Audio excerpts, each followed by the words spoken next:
Bien, damas y caballeros, vamos a dar apertura a nuestra conferencia. Para esta ocasión tenemos a Mario Vélez. Él es licenciado en Actividad Física. Actualmente está haciendo la maestría en Educación Superior en la Escuela de Posgrado de nuestra facultad. Al mismo tiempo, él es atleta activo, campeón nacional, instructor de Kyokushin Karate. Por lo tanto, es una persona muy sistemática en su accionar personal y profesional, muy dedicado a la parte del entrenamiento deportivo, principalmente en programas de acondicionamiento físico individualizado, y seguramente de los conocimientos que ha adquirido y de cómo lo aplica nos va a conversar esta noche. La ponencia está referido, como bien saben, al desarrollo de la fuerza explosiva. Mario, te paso la batuta, por favor, 30-35 minutos para darnos... Dale, por favor. Muchísimas gracias, Lice. Bueno, muy buenas noches a todos. Déjenme un momento compartir la pantalla. Ah, ok.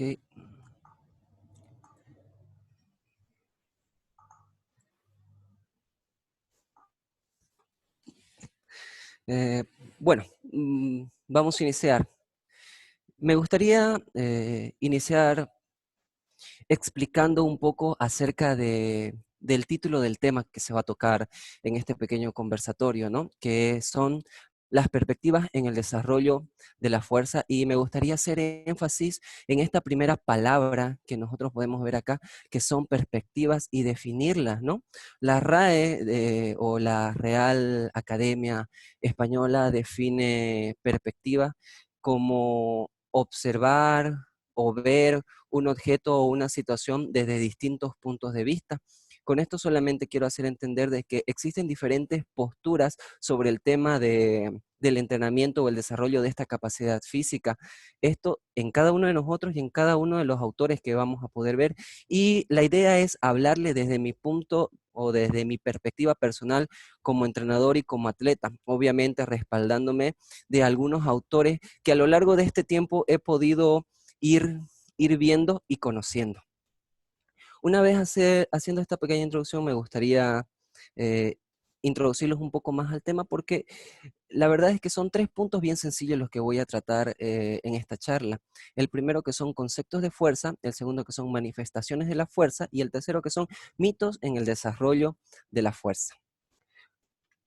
Iniciando, nosotros podemos encontrar un montón de definiciones como autores de conceptos de la fuerza. Algunos de los más representativos son los que podemos ver a continuación, como González y Vadillo, que nos define la fuerza como la capacidad de producir una tensión en la musculación al activarse.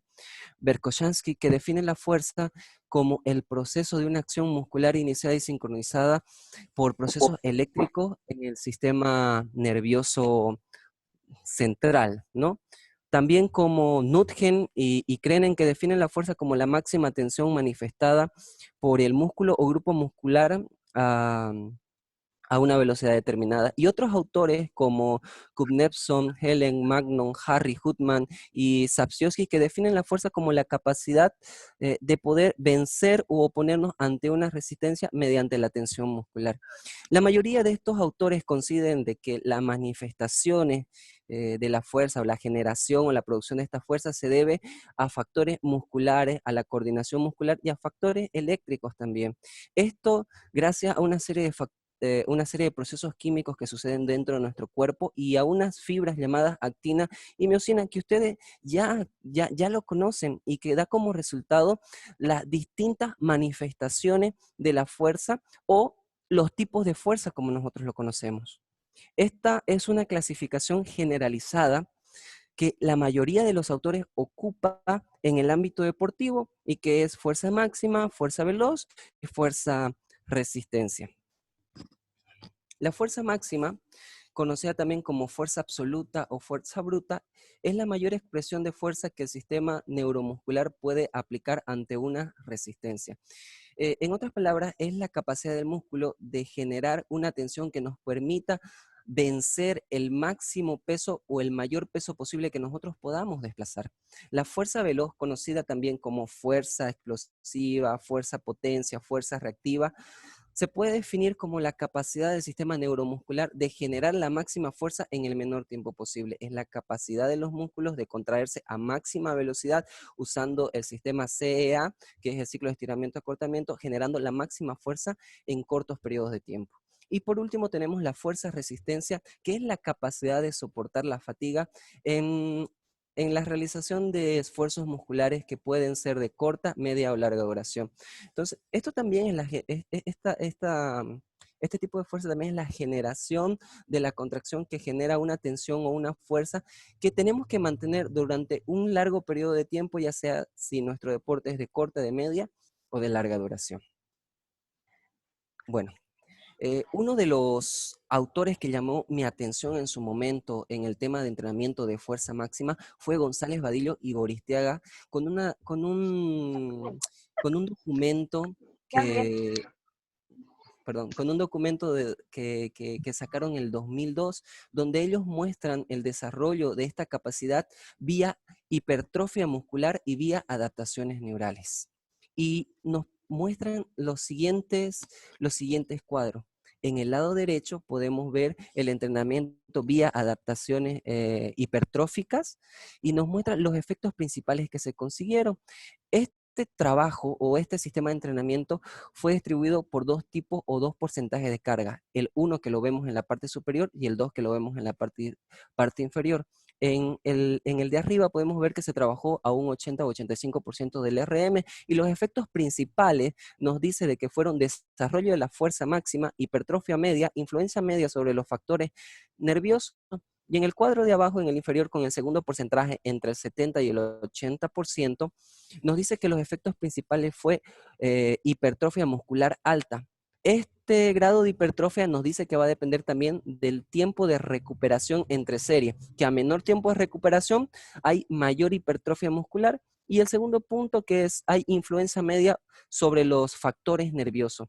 En el lado derecho podemos ver el entrenamiento vía adaptaciones neurales o neural, donde también nos presenta dos porcentajes de trabajo, uno que se trabajó entre el 90 y el 100% del RM, y los efectos principales que se observaron fue el incremento de la fuerza por impacto sobre los factores nerviosos y poca hipertrofia muscular, mejora en las activaciones neurales y la reducción en la inhibición del sistema nervioso central.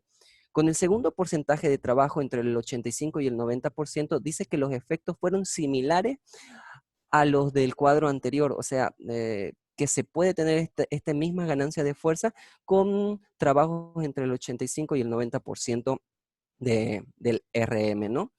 Dentro de las conclusiones de este trabajo hay tres puntos interesantes perdón, que pude sacar,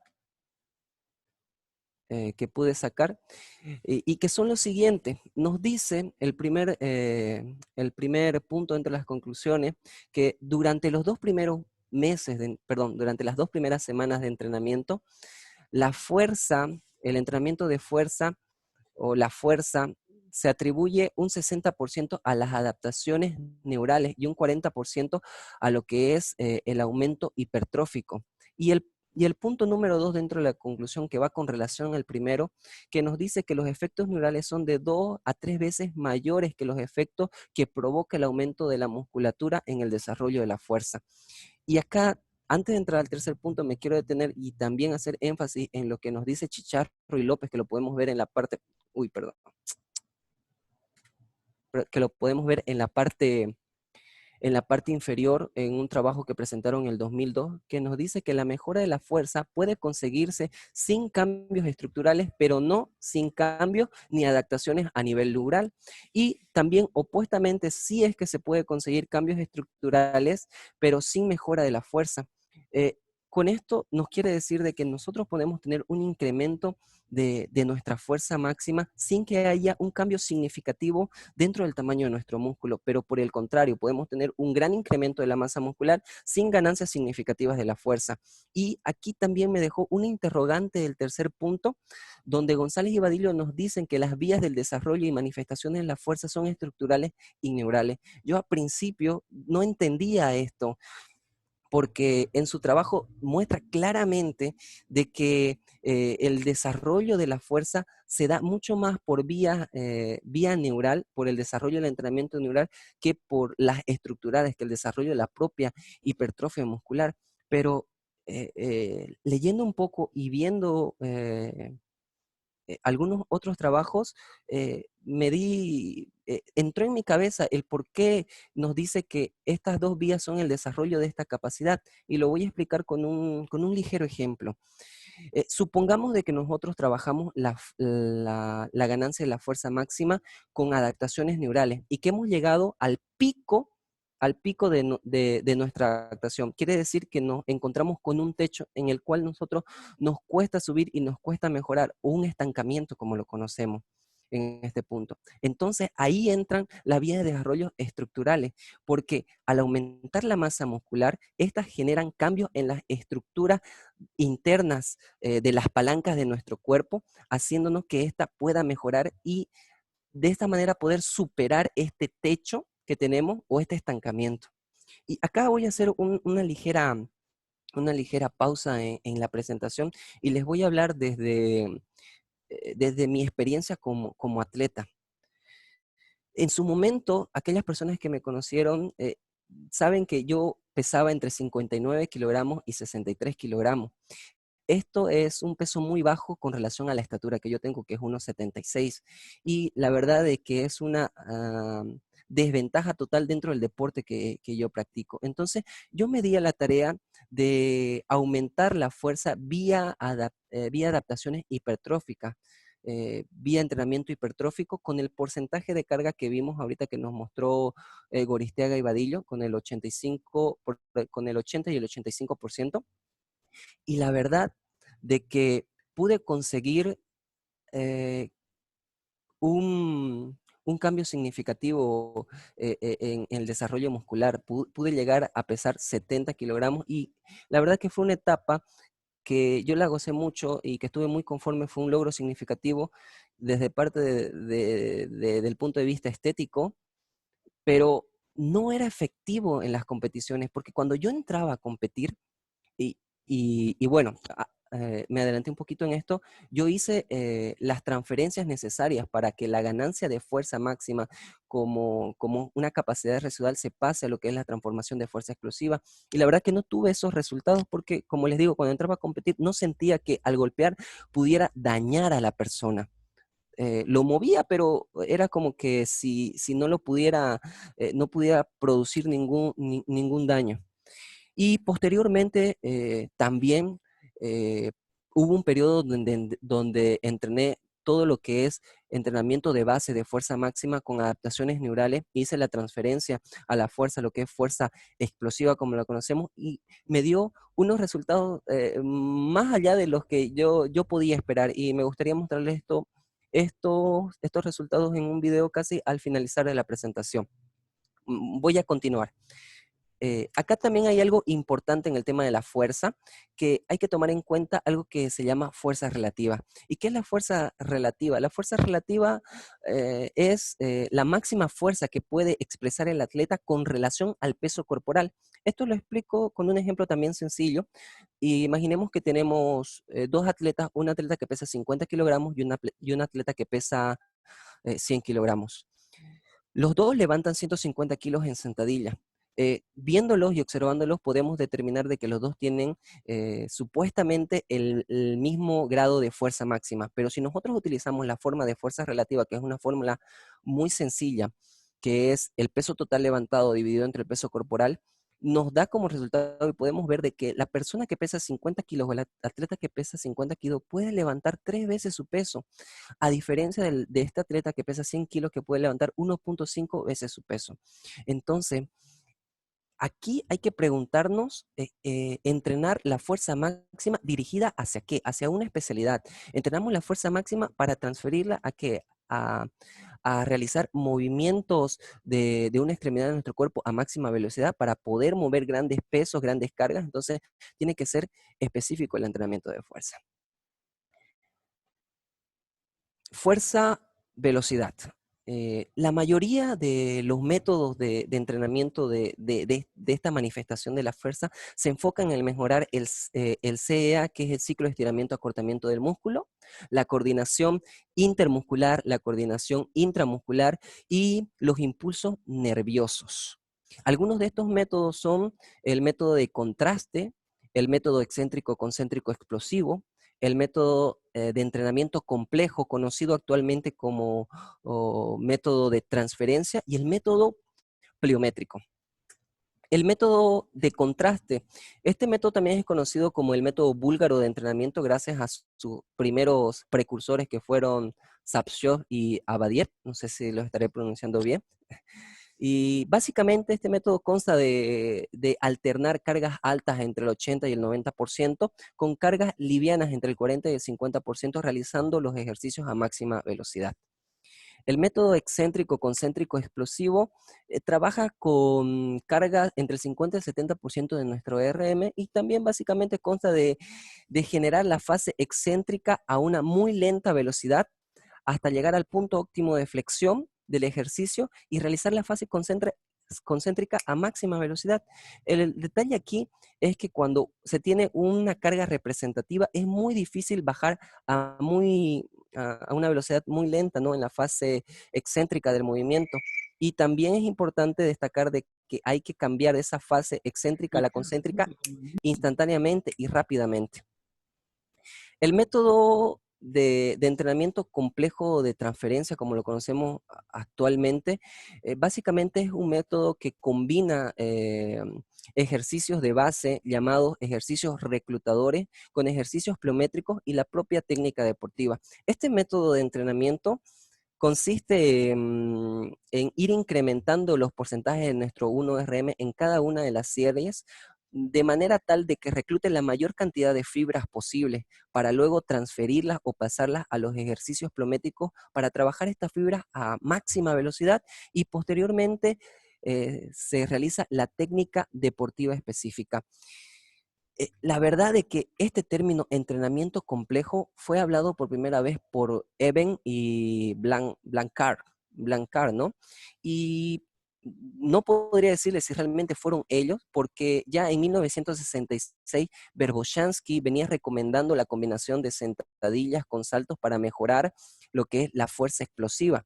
Como podemos ver en este pequeño corte que tenemos ahí en la presentación, nos dice de que este método fue desarrollado por los europeos, haciendo referencia, no sé si a Sapshovsky o a Avery Blatt, ¿no? Que dice que utilizaban este método en combinación con un método que ellos llamaban shock trainer, que es entrenamiento de choque, que básicamente son ejercicios pliométricos, dice este pequeño autor que es Chu en 1996. O sea, ellos utilizaban la combinación de cargas pesadas seguido de ejercicios pliométricos para la mejora de esta capacidad física. Entonces, los europeos fueron los primeros en hacer este tipo de combinación de estos dos métodos de entrenamiento y obviamente posteriormente se añadió lo que es la técnica deportiva para darle un enfoque más dirigido hacia un deporte. Y por último tenemos el método pliométrico, que el método pliométrico básicamente es un entrenamiento a base de saltos, ¿no? Saltos dinámicos, no solamente saltos verticales, sino también giros y desplazamientos hacia adelante y hacia atrás, que consta de 4 niveles. El nivel 1, que son saltos simples, donde se supera pequeños obstáculos. El nivel 2, que son multisaltos y saltos en profundidad entre 20 y 40 centímetros. Y el tercer nivel, que son multisaltos con amplios desplazamientos y saltos también desde alturas entre los 50 y los 80 centímetros, y el nivel 4, que son saltos desde los 80 centímetros para arriba y saltos con grandes cargas.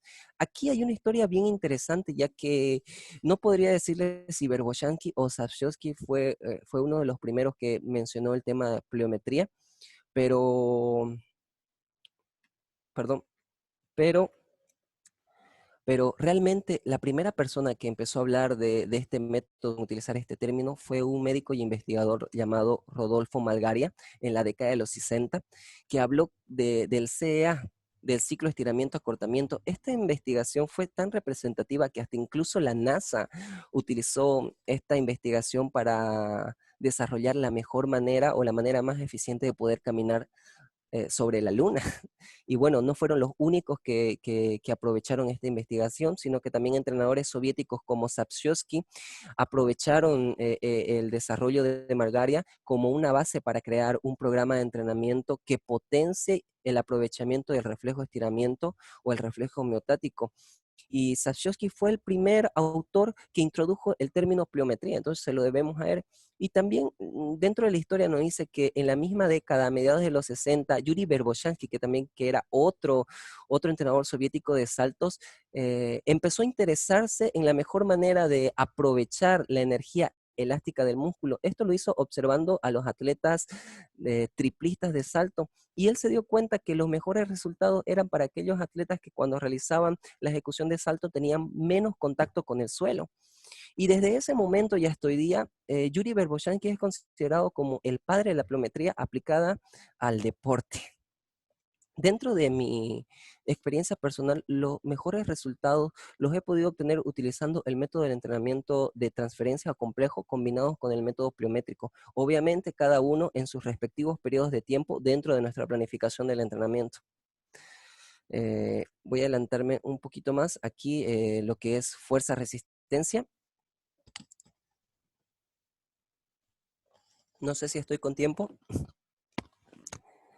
Bueno, en el tema de trabajo de esta manifestación de la fuerza, me gustaría hacer mención a Tudor Bompa, que es uno de los pocos autores que clasifica esta manifestación de la fuerza en tres, que son fuerza resistencia de corta duración, fuerza resistencia de media duración y fuerza resistencia de larga duración. Hasta incluso nos da herramientas de diagnóstico para determinar en cuál de estas se encuentra enfrascada nuestro deporte y qué características tenemos que tomar en cuenta a la hora de hacer una planificación del entrenamiento para el desarrollo de esta capacidad física.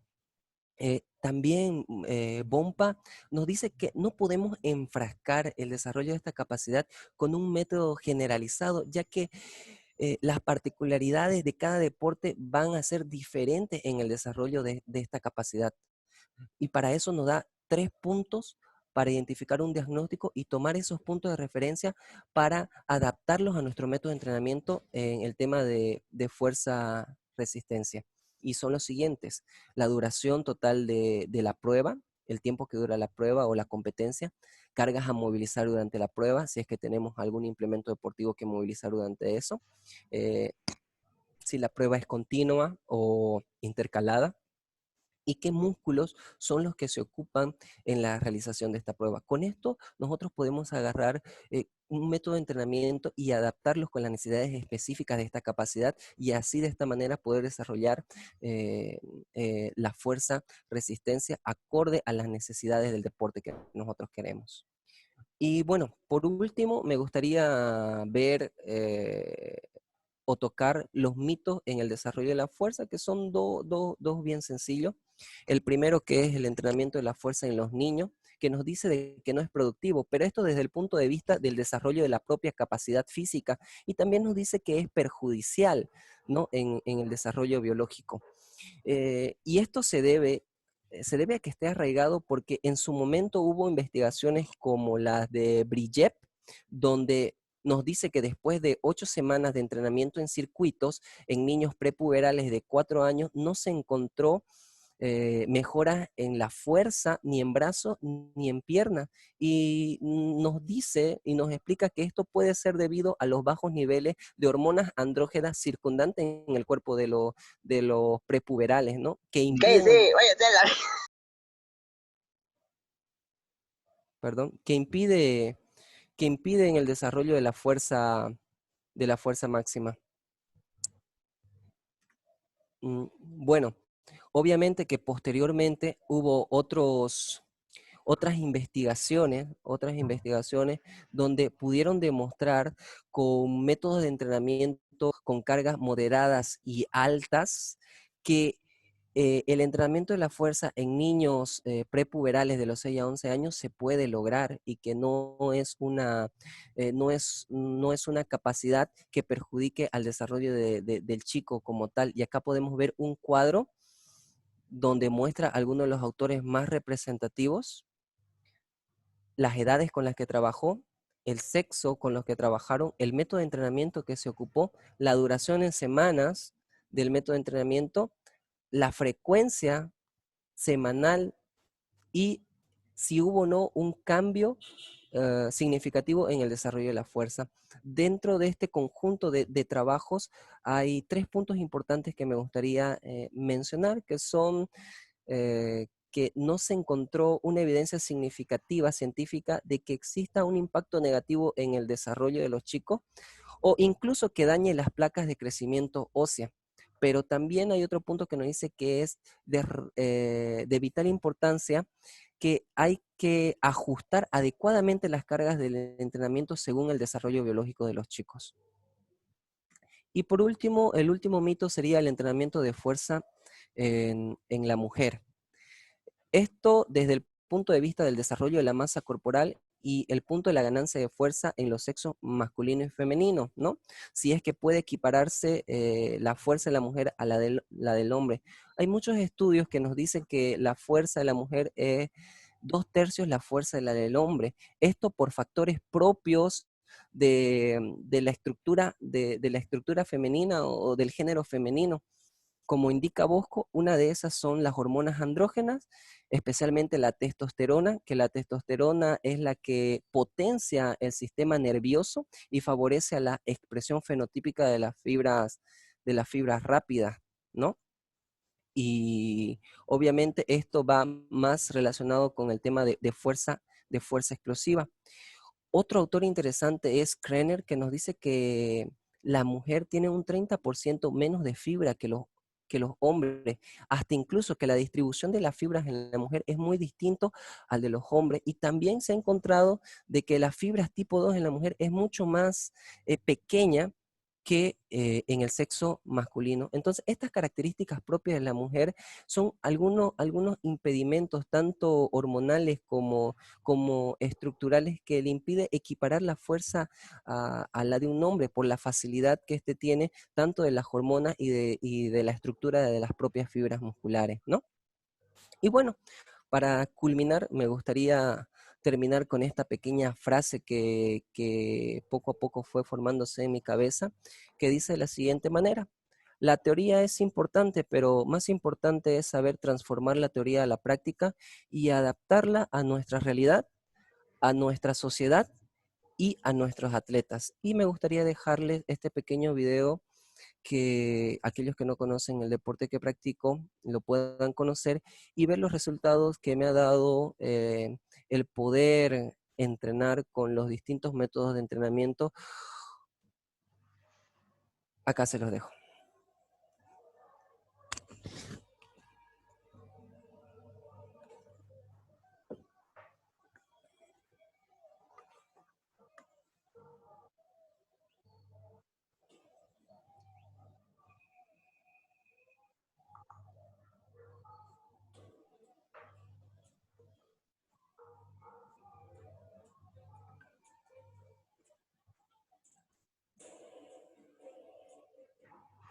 Mario, si puedes habilitar ¿El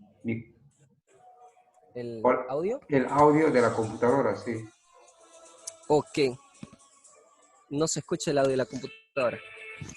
Auringa, voy a... Sí, Carlos, sería bueno escucharlos con el audio más. Ok, permítame entonces.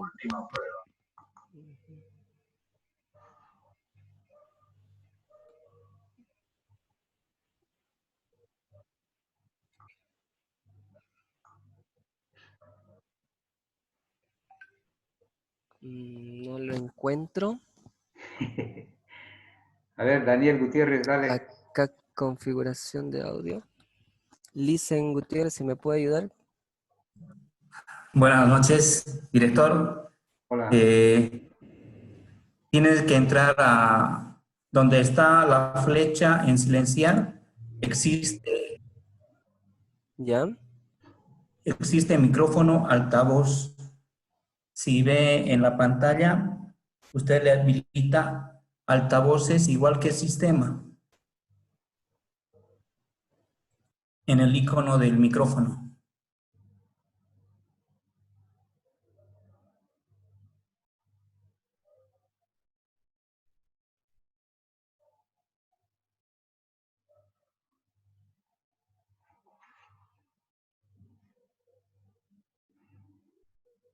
¿Se pudo, licenciado?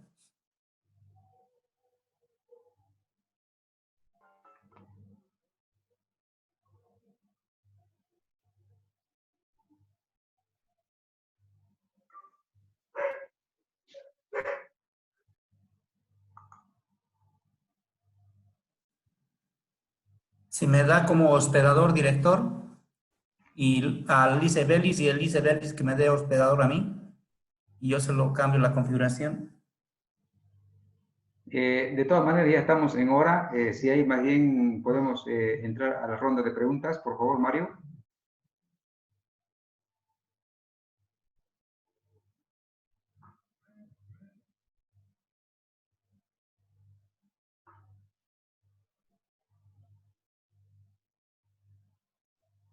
Ha silenciado su micrófono, licenciado Bellis.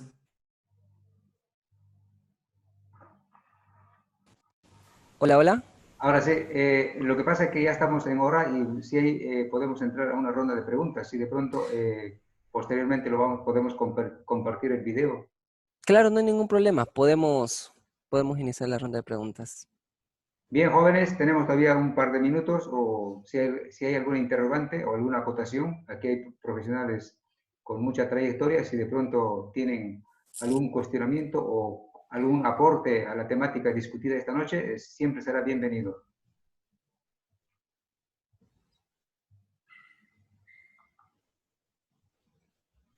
Buenas noches a todos. Buenas Licenciado noches. Félix, buenas noches, disculpe. Buenas noches. Quería hacerle una consulta.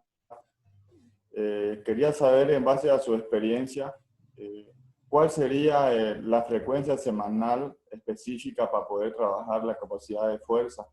Y también saber, ya que la fuerza, digamos, si la trabajamos, la fuerza explosiva, trabajamos en distintas fuentes energéticas. Por ejemplo, la explosiva se trabaja en la anaeróbica láctica, ¿no? Por el tiempo reducido que se hace el esfuerzo. Y la fuerza máxima, trabajamos en la anaeróbica láctica ya. Llegaríamos a trabajar en la fuente de energía aeróbica, la fuerza, cuando trabajamos fuerza, trabajamos la fuente de energía aeróbica, perdón, o solamente la anaeróbica. No sé si me deje Mm, entender. No comprendí muy bien, pero más o menos creo que sé a dónde te diriges. En el tema de entrenamiento de fuerza explosiva, hay que trabajarlo acorde a las necesidades específicas de nuestro deporte. Esto quiero decir que es casi similar al trabajo de la fuerza de resistencia. Entonces tenemos que ver las particulares específicas y obviamente que se va a trabajar con los sistemas energéticos requeridos. Un ejemplo que va también a la pregunta que me hiciste, ¿cuántas veces a la semana entreno según las necesidades que requiera también el deporte? Por ejemplo, yo entreno el desarrollo de la fuerza en el periodo acumulativo, entreno 3 veces a la semana, porque no es la única capacidad de base que yo voy a ocupar dentro del deporte que voy a realizar, sino que también ocupo otra cualidad física que es resistencia aeróbica, que es la resistencia de base. Estas dos cualidades son cualidades opuestas que no pueden entrenarse mutuamente en la misma sesión de entrenamiento y que hay que darles una diferencia mínima de 4 horas y trabajarlas eh, de manera independiente, ¿no? Entonces, estas capacidades de base tienes que entrenarlas según las necesidades. Si te falta más fuerza, entonces ponle más dedicación o más trabajo o más frecuencia de trabajo semanales a esa capacidad que te hace falta. Y en el tema de lo que es cuáles son las vías energéticas para el desarrollo de la fuerza explosiva, la verdad hay un autor que en este momento no recuerdo su nombre, donde califica y nos da la diferencia entre fuerza veloz o fuerza veloz, fuerza velocidad, y la fuerza potencia, fuerza reactiva o fuerza pliométrica, que nos dice de que estas capacidades físicas de velocidad se los puede dirigir hacia los deportes cíclicos, donde el movimiento es continuo, y que la otra, lo que son explosivos, se lo puede dirigir hacia los deportes que tienen movimientos acíclicos, como los que podemos ver acá. No sé si era eso realmente lo que pretendías preguntar.